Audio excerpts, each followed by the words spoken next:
policy preferences, if you will. On the other hand, that's what legislative bodies do. According to Hamilton, courts were to be, in his word, impartial. There's that word again. And you know, that's a daunting task for judges struggling to do the right thing, to be impartial, equal justice under law. It's certainly hard in life to be impartial. In politics, it's not even asked of one to be impartial. But that's the task that the Constitution chose to impose upon each of you. And significantly, in this particular juncture in America's history, the Senate is being called to sit as the High Court of impeachment all too frequently.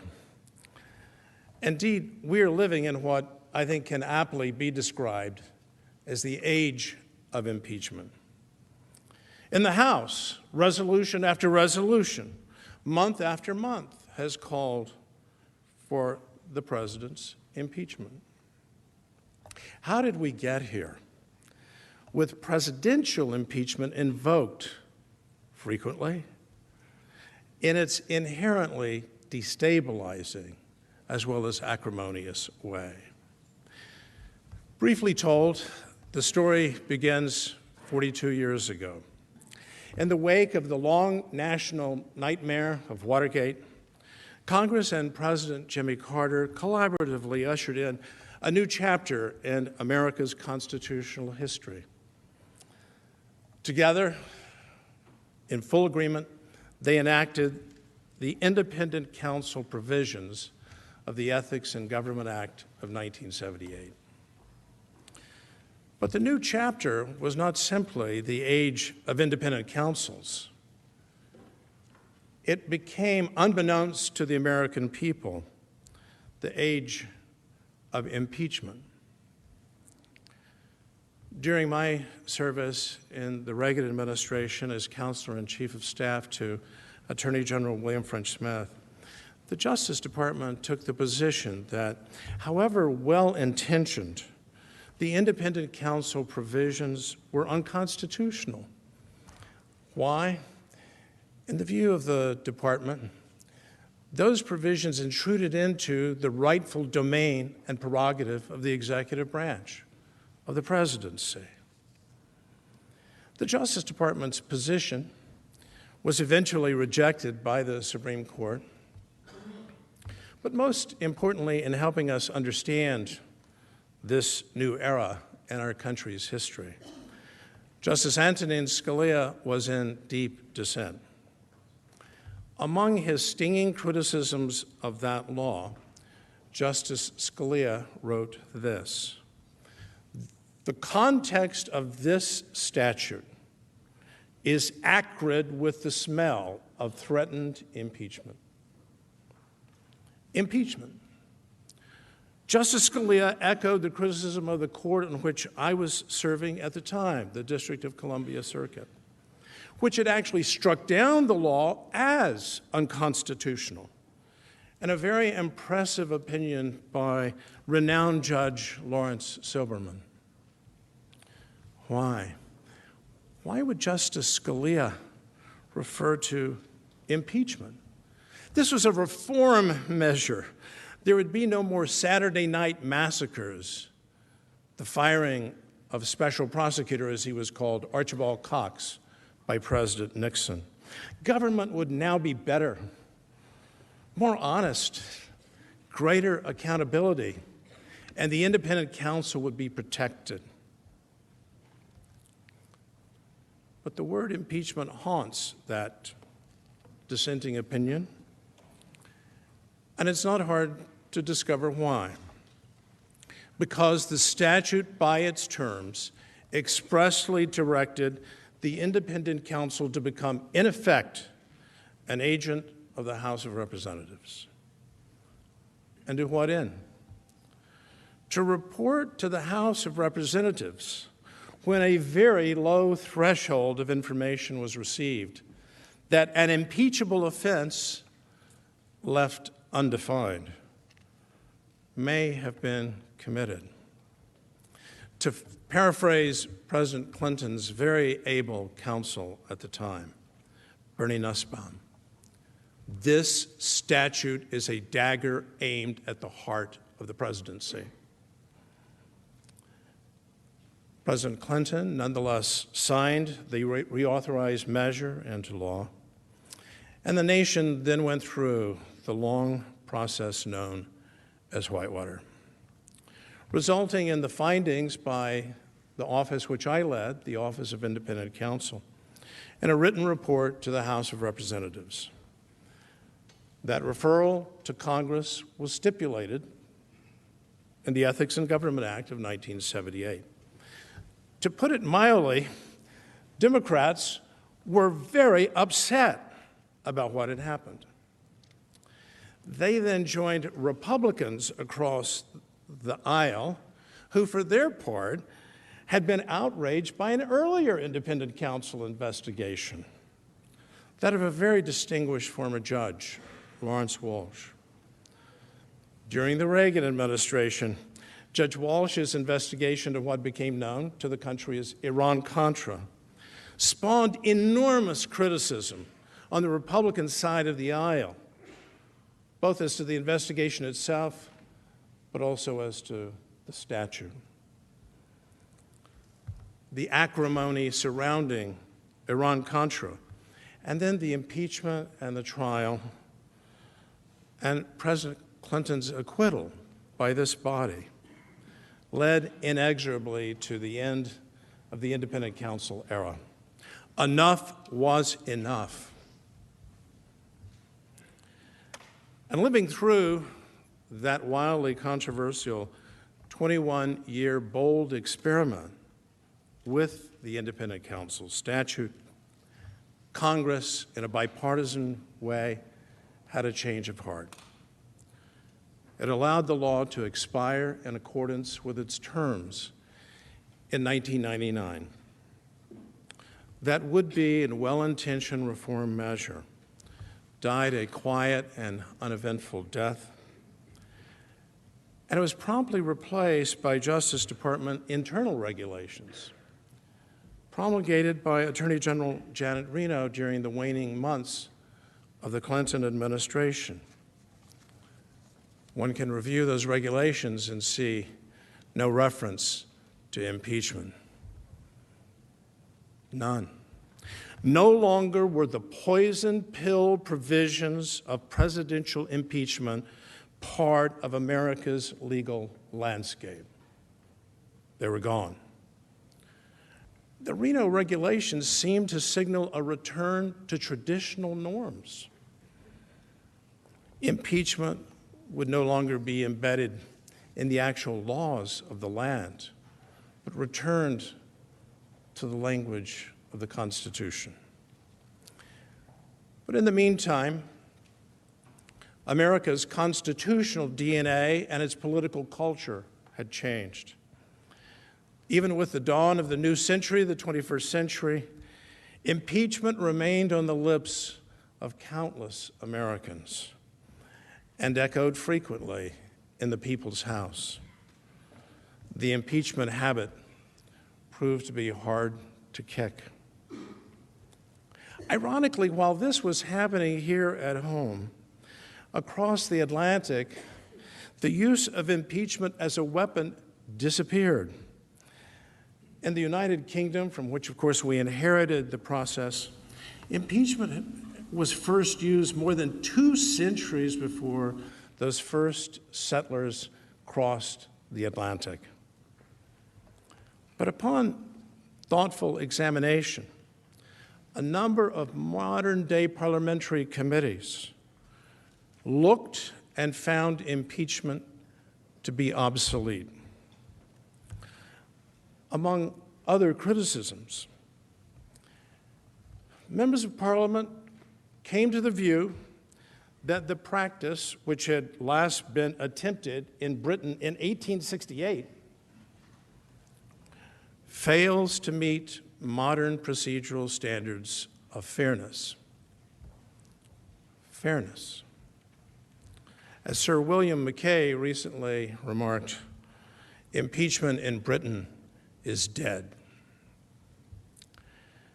Yet here at home, in the world's longest-standing constitutional republic, instead of a once-in-a-century phenomenon, which it had been, presidential impeachment has become a weapon to be wielded against one's political opponent. In her thoughtful Wall Street Journal op-ed a week ago Saturday, Peggy Noonan wrote this: impeachment has now been normalized.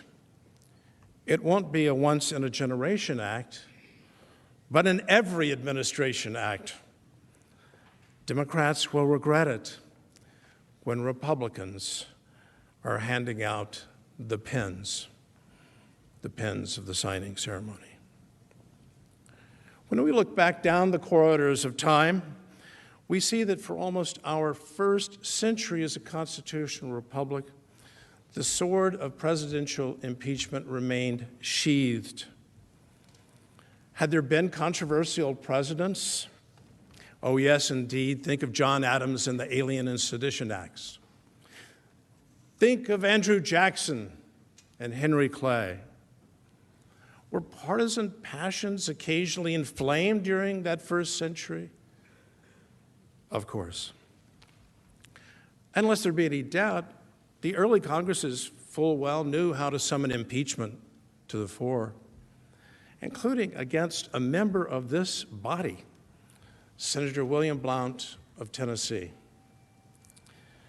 During the Jefferson administration, the unsuccessful impeachment of Justice Samuel Chase, a surly and partial jurist who was nonetheless acquitted by this chamber, became an early landmark in maintaining the treasured independence of our federal judiciary. It took the national convulsion of the Civil War, the assassination of Mr. Lincoln, and the counter-Reconstruction measures aggressively pursued by Mr. Lincoln's successor, Andrew Johnson, to bring about the nation's very first presidential impeachment. Famously, of course, your predecessors in this high court of impeachment acquitted the unpopular and controversial Johnson, but only by virtue of senators from the party of Lincoln breaking ranks. It was over a century later that the nation returned to the tumultuous world of presidential impeachment, necessitated by the rank criminality of the Nixon administration. In light of the rapidly unfolding facts, including uncovered by the Senate Select Committee, and an overwhelmingly bipartisan vote of 410 to 4, the House of Representatives authorized an impeachment inquiry. And in 1974, the House Judiciary Committee, after lengthy hearings, voted again in a bipartisan manner to impeach the President of the United States. Importantly, President Nixon's own party was slowly but inexorably moving toward favoring the removal of their chosen leader from the nation's highest office, who had just won re-election by a landslide. It bears emphasis before this high court. This was the first presidential impeachment in over 100 years. It also bears emphasis. It was powerfully bipartisan. And it wasn't just the vote to authorize the impeachment inquiry. Indeed, the House Judiciary Chair, Peter Rodino of New Jersey, was insistent that to be accepted by the American people, the process had to be bipartisan. Like war, impeachment is hell, or at least presidential impeachment is hell. Those of us who lived through the Clinton impeachment, including members of this body, full well understand that a presidential impeachment is tantamount to domestic war, albeit thankfully protected by our beloved First Amendment, a war of words and a war of ideas. But it's filled with acrimony, and it divides the country like nothing else. Those of us who lived through the Clinton impeachment understand that in a deep and personal way. Now, in contrast, wisely and judiciously conducted, unlike the United Kingdom, impeachment remains a vital and appropriate tool in our country to serve as a check with respect to the federal judiciary. After all, in the Constitution's brilliant structural design, federal judges know, as this body full well knows from its daily work, a pivotally important feature: independence from politics, exactly what Alexander Hamilton was talking about in Federalist 78. During the Constitution's term, good behavior, in practical effect, life tenure. Impeachment is thus a very important protection for we, the people, against what could be serious Article III wrongdoing within that branch. And so it is that when you count, of the 63 impeachment inquiries authorized by the House of Representatives over our history, only 8 have actually been convicted in this high court and removed from office. And each and every one has been a federal judge. This history leads me to reflect on the nature of your weighty responsibilities here in this high court as judges in the context of presidential impeachment. The 4th presidential impeachment, I'm counting the Nixon proceedings, and our nation's history, but the 3rd over the past half-century. And I respectfully submit that the Senate, in its wisdom, would do well in its deliberations to guide the nation in this world's greatest deliberative body to return to our country's traditions when presidential impeachment was truly a measure of last resort. Members of this body can help, and in this very proceeding, restore our constitutional and historical traditions. Above all, by returning to the text of the Constitution itself.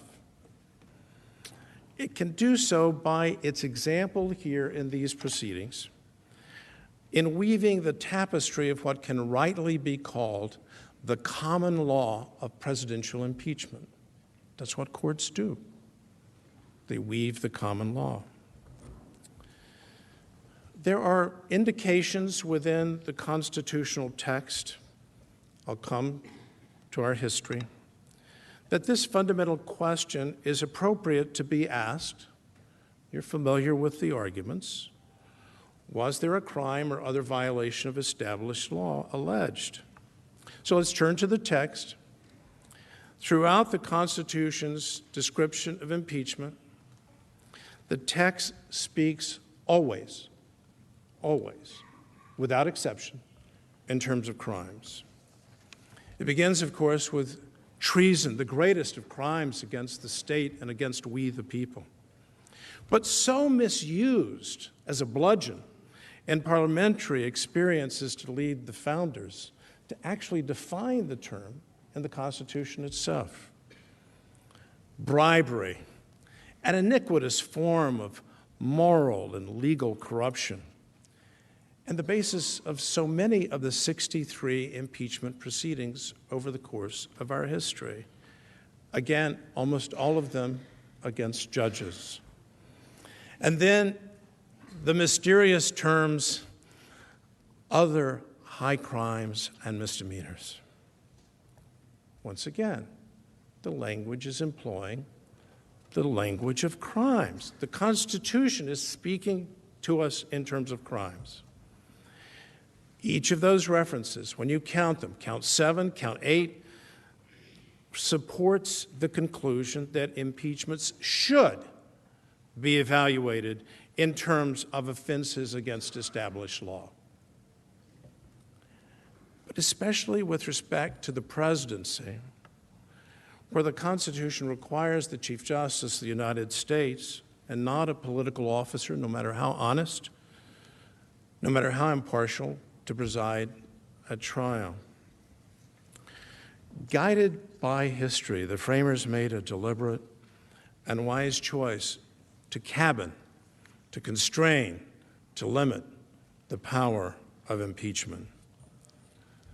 And so it was on the very eve of the impeachment of President Andrew Johnson.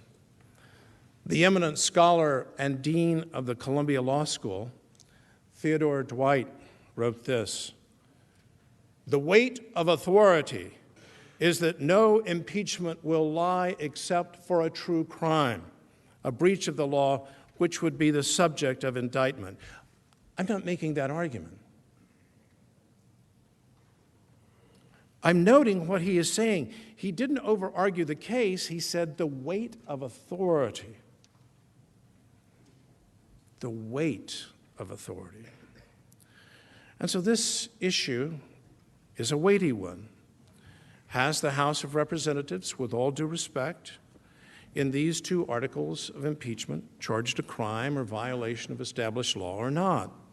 This is, I don't want to over-argue, an appropriate and weighty consideration for the Senate. But especially, as I'm trying to emphasize, in the case not of a federal judge, but of the president. Courts consider prudential factors, and there is a huge prudential factor that this trial is occurring in an election year, when we, the people, in a matter of months, will go to the polls. In developing the common law of presidential impeachment, this threshold factor, consistent with the constitutional text, consistent with the nation's history in presidential impeachments, as I'll seek to demonstrate, serves as a clarifying and stabilizing element. It increases predictability. To do what? To reduce the profound danger that a presidential impeachment will be dominated by partisan considerations, precisely the evil that the framers warned about. And so to history. History bears out the point. The nation's most recent experience, the Clinton impeachment, even though severely and roundly criticized, charged crimes. These are crimes proven in the crucible of the House of Representatives debate beyond any reasonable observer's doubt. So too the Nixon impeachment. The articles charged crimes. What about Article 2 in Nixon, which is sometimes referred to as abuse of power? Was that the abuse of power article? The precursor to Article 1 that is before this court? Not at all. When one returns to Article 2 in Nixon, approved by a bipartisan House Judiciary Committee, Article 2 of Nixon sets forth a deeply troubling story of numerous crimes. Not one, not two, numerous crimes carried out at the direction of the president himself.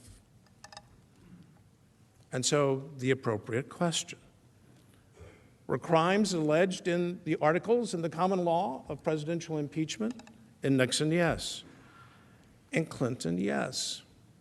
Here, no.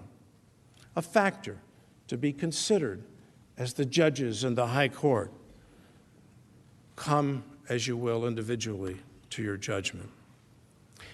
Even in the political cauldron of the Andrew Johnson impeachment, Article 11 charged a violation of the controversial Tenure of Office Act. You're familiar with it. And that act warned expressly the Oval Office that its violation would constitute a high misdemeanor, employing the very language of constitutionally cognizable crimes. This history represents, and I believe, may it please the court, it embodies the common law of presidential impeachment. These are facts gleaned from the constitutional text and from the gloss of the nation's history. And under this view, the commission of an alleged crime or violation of established law can appropriately be considered, again, a weighty and an important consideration, an element of an historically supportable presidential impeachment. Will law professors agree with this? No. But with all due respect to the Academy, this is not an academic gathering. We are in court. We're not just in court. With all due respect to the Chief Justice and the Supreme Court of the United States, we're in democracy's ultimate court. And the better constitutional answer to the question is provided by a rigorous and faithful examination of the constitutional text, and then looking faithfully and respectfully to our history. The very divisive Clinton impeachment demonstrates that while highly relevant, the commission of a crime is by no means sufficient to warrant the removal of our duly elected president. Why? This body knows. We appoint judges and you confirm them and they're there for life, not presidents. And the presidency is unique. The presidency stands alone in our constitutional framework. Before he became the Chief Justice of the United States, John Marshall, then sitting as a member of the People's House, made a speech on the floor of the House. And there he said this: "The president is the sole organ of the nation in its external relations, and its sole representative with foreign nations."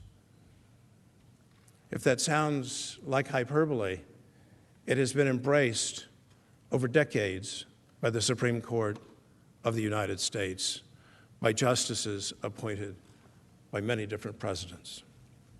The presidency is unique. There's no other system quite like ours, and it has served us well.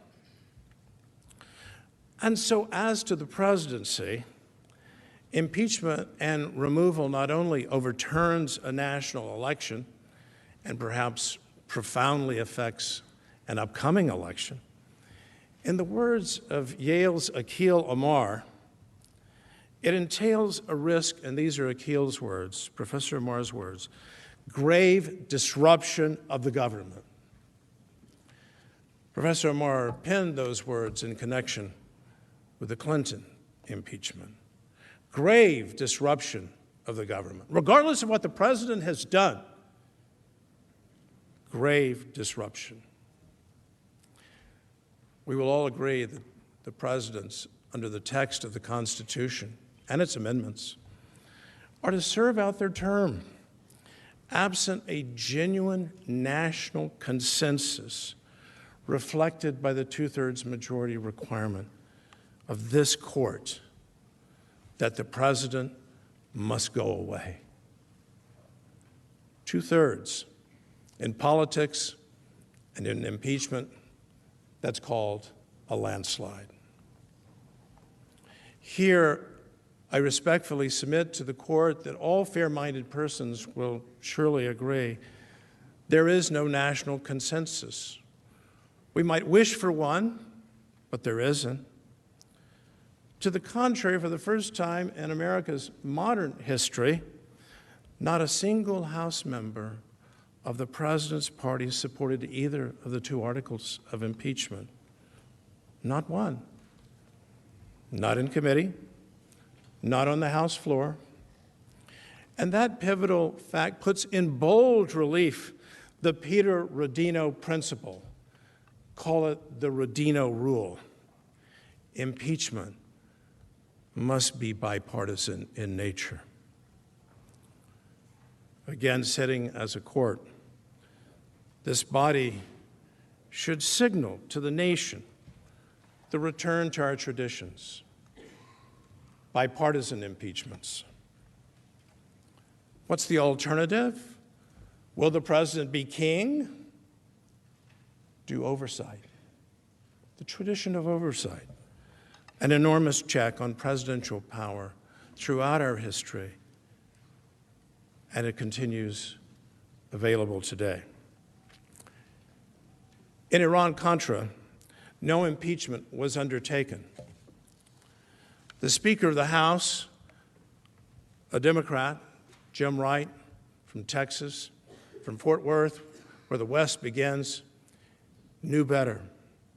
He said no, but as befits the age of impeachment, a House resolution to impeach President Ronald Reagan was introduced. It was filed. And the effort to impeach President Reagan was supported by a leading law professor whose name you would well recognize, and you will hear it again this evening from Professor Dershowitz. I'll leave it to him to identify the learned professor. But the Speaker of the People's House, echoing Peter Rodino, said no. So I respectfully submit that the Senate should close this chapter, this idiosyncratic chapter, on this increasingly disruptive act, this era, this age of resort to the Constitution's ultimate democratic weapon for the presidency. Let the people decide. There was a great justice who sat for 30 years, Justice John Harlan, in the mid-century of the 20th century. And in a lawsuit involving a very basic question, can citizens whose rights have clearly been violated by federal law enforcement agencies and agents bring an action for damages when Congress has not so provided? No law that gave the wounded citizen a right to redress through damages.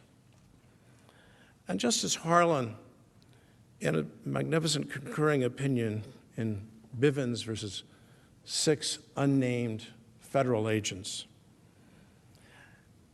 suggested that courts, here you are, should take into consideration in reaching its judgment, their judgment, what he called factors counseling restraint. He was somewhat reluctant to say that we, the Supreme Court, should grant this right, that we should create it when Congress hasn't acted, and Congress could have acted, but it hadn't. But he reluctantly came to the conclusion that the Constitution itself empowered the federal courts to create this right for our injured citizens, to give them redress, not just an injunctive relief, but damages, money recovery for violations of their constitutional rights. Factors counseling restraint. And he addressed them, and he came to the view, and he was so honest and said, I came to the case with a different view, but I changed my mind and voted in favor of the Bivens family having redress against the federal agents who had violated their rights, judging in its most impartial and elegant sense. I'm going to draw from Justice Harlan's matrix of factors counseling restraint and simply identify these. I think there may be others. The articles do not charge a crime or violation of established law. I'm suggesting it's a relevant factor. I think it's a weighty factor when we come to presidential impeachment, not judicial impeachment. Secondly, the articles come to you with no bipartisan support. They come to you as a violation of what I'm dubbing the Rodino rule. And third, as I will now discuss, the pivotally important issue of process. The second article of impeachment, obstruction of Congress. This court is very familiar with United States versus Nixon. Its unanimity in recognizing the president's profound interest in confidentiality, regardless of the worldview or philosophy of the justices were unanimous. This isn't just a contrivance. It's built into the very nature of our constitutional order. So let me comment briefly. This constitutionally based recognition of executive privilege and then companion privileges, the deliberative process privilege, the immunity of close presidential advisors from being summoned to testify, these are all firmly established in our law. If there is a dispute between the People's House and the President of the United States over the availability of documents or witnesses, and there is in each and every administration, then go to court. It really is as simple as that. I don't need to belabor the point. But here's the point I would like to emphasize. Frequently, the Justice Department advises the President of the United States that the protection of the presidency calls whatever the president might want to do as a political matter, as an accommodation and a spirit of comity, to protect privileged conversations and communications. I've heard it in my 2 tours of duty at the Justice Department. Don't release the documents, Mr. President. If you do, you're injuring the presidency. Go to court. We've heard concerns about the length of time that the litigation might take. Those of us who've litigated know that sometimes litigation does take longer than we would like. Justice delayed is justice denied. We would all agree with that.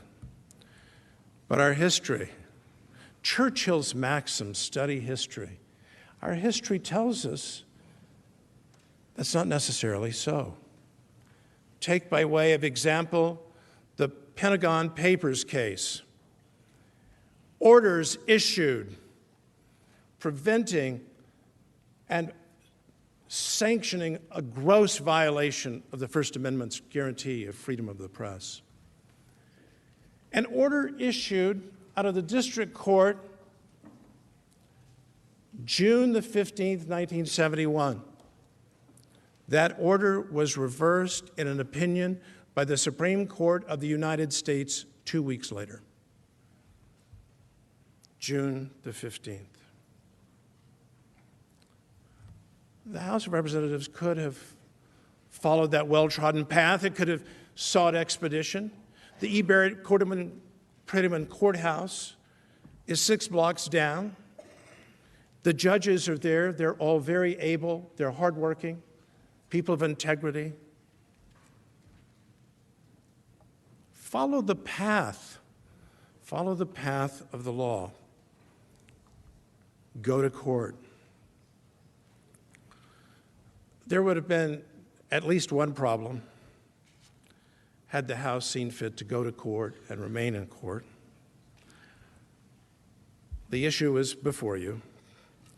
But among other flaws, the Office of Legal Counsel determined, and I've read the opinion, and I believe it's correct, that with all respect, all House subpoenaed issued prior to the adoption of House Resolution 660, which for the first time authorized the impeachment inquiry as a House. All subpoenas were invalid. They were void. With all due respect to the Speaker of the House of Representatives and all of her abilities and her vast experience, under our Constitution, she was powerless to do what she purported to do. As has been said now time and again, especially throughout the fall, the Constitution does entrust the sole power of impeachment to the House of Representatives. But that's the House. It's 435 members elected from across the constitutional republic. Not one, no matter how able she may be. In the People's House, every congressperson gets a vote. We know the concept: one person, one vote. More generally, the President, as I've reviewed the record, has consistently and scrupulously followed the advice and counsel of the Justice Department, and in particular, the Office of Legal Counsel. He's been obedient. As you know, that important office, many of you have had your own experiences professionally with that office, is staffed with lawyers of great ability. It has a reputation for superb work. It has done such thoughtful work in both Democratic and Republican administrations. And the office is now headed by a brilliant lawyer who served as a law clerk to Justice Anthony Kennedy. The House may disagree with the guidance provided to the President by that office. The House frequently does disagree. But for the President to follow the guidance of the Department of Justice with respect to an interbranch legal and constitutional dispute cannot reasonably be viewed as an obstruction, and most emphatically not as an impeachable offense. History, once again, is a great teacher. In the Clinton impeachment,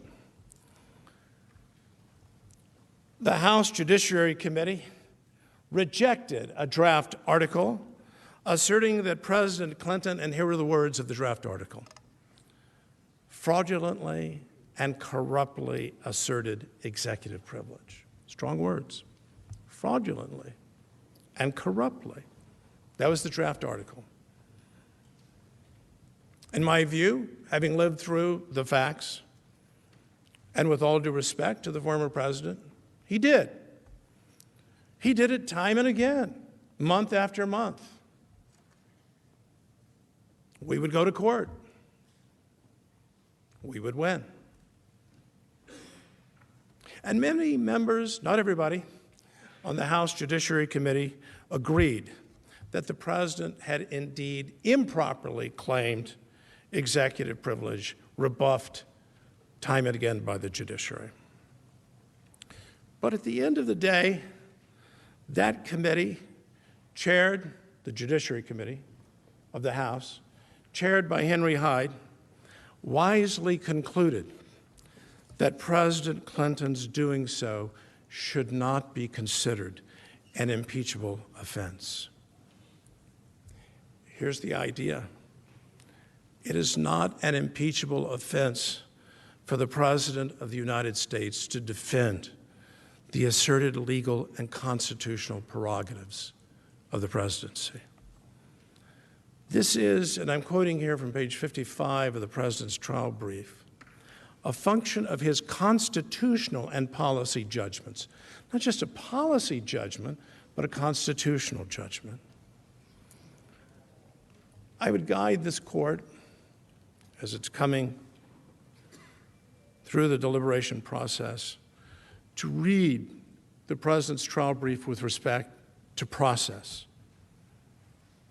It was Justice Felix Frankfurter, confidant of FDR, brilliant jurist, who reminded America that the history of liberty is in large measure the history of process, of procedure.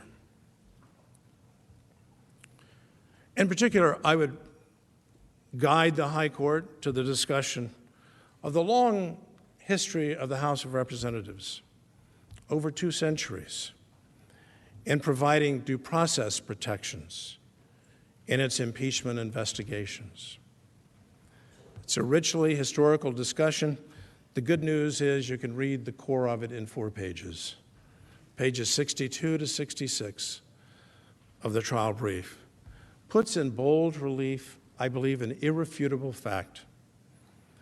This House of Representatives, with all respect, saw fit to turn its back on its own established procedures. Procedures that had been followed faithfully decade after decade, regardless of who was in control, regardless of political party. All those procedures were torn asunder. And all over the vigorous objections from the unanimous and vocal minority. I need not remind this High Court that in this country, minority rights are important. Minority rights should be protected. Equal justice. But then again, the House members took no oath to be impartial. The Constitution didn't require them to say, by oath or affirmation, that we'll do impartial justice. When they chose to tear asunder their procedures, they were oathless. They could toss out their own rule book, raw power. And here we have, tragically for the country, and I believe tragically for the House of Representatives, in Article 2 of these impeachment articles, a runaway House. It has run away, not only from its long-standing procedures, it has run away from the Constitution's demand of fundamental fairness captured in those hallowed terms, due process of law. We've cared about this as an English-speaking people since Magna Carta. By doing so, however, the House has inadvertently pointed this court to an exit ramp. It's an exit ramp provided by the Constitution itself. It's an exit ramp built by the most noble of builders, the founding generation. Despite the clearest precedent requiring due process for the accused in an impeachment inquiry, but surely all the more so in a presidential impeachment, House Democrats chose to conduct a wholly unprecedented process in this case. And they did so knowingly and deliberately because they were warned at every turn. Don't do it. Don't do it that way. And process. The president being denied the basic rights that have been afforded to every single accused president in the history of the Republic, even to the racist Andrew Johnson, seeking to undo Mr. Lincoln's great legacy. He got those rights, but not here. Due process could have been honored. Basic rights could have been honored. The House rules, the House's traditions could have been honored. But what's done is done. These 2 articles come before this court, this high court of impeachment, dripping with fundamental process violations. When courts, and you're the court, are confronted with this kind of phenomenon, a train of fairness violations, courts in this country do the right thing. They do impartial justice. They invoke, figuratively or literally, the words of the preamble to America's Constitution. The very first order of our government, after to form a more perfect union, is to establish justice. To establish justice. Even before getting to the words to provide for the common defense, to promote the general welfare, to ensure domestic tranquility, the Constitution speaks in terms of justice, establishing justice. Courts would not allow this. They would not allow this because why? They knew and they know that the purpose of our founding instrument is to protect our liberties, to safeguard us, but to safeguard us as individuals against the powers of government. And why, in the benedictory words of the preamble,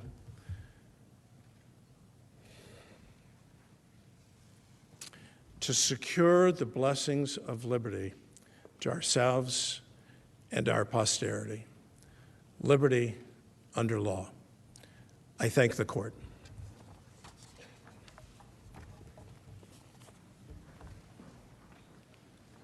Mr. Sekulow.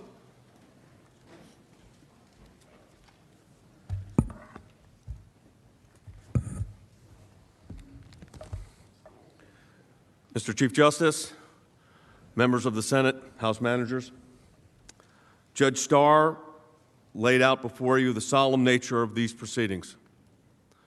I want to contrast the solemn nature of these proceedings and what has been laid out before us from a both historical and constitutional perspective. And I want you to think about this: the history, the importance, the solemnity of what we're engaged in here in this great body, with what took place in the House of Representatives upon the signing of articles of impeachment. Pens distributed to the impeachment managers. A celebratory moment.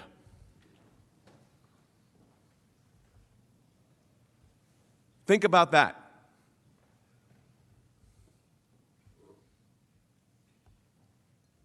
Think about this.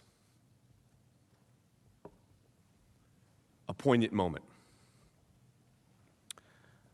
We're next going to address a factual analysis. To briefly reflect, my colleague, the Deputy White House Counsel, Mike Papura, will be joining us in a moment to discuss more of the facts, to continue the discussion that we had on Saturday. But let me just recap very quickly what was laid out on Saturday. First, the transcript shows that the President did not condition either security assistance or a meeting on anything. The paused security assistance funds aren't even mentioned on the call. Second, President Zelensky and other Ukrainian officials repeatedly said there was no quid pro quo and no pressure on them to review anything.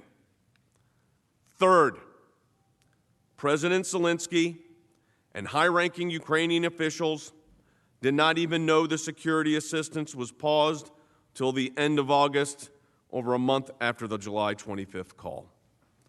Fourth, not a single witness testified that the President himself said that there was any connection between any investigation and security assistance, a presidential meeting, or anything else. Fifth, the security assistance flowed on September 11th and a presidential meeting took place on September 25th without Ukrainian government announcing any investigations. Finally, in the blind drive to impeach the President, President Trump, in reality, strategically, has been the best friend and supporter of Ukraine, certainly in our recent history. These are the facts. That is what's before you. Deputy White House Counsel Mike Popura will now address additional facts related to these proceedings. Thank you.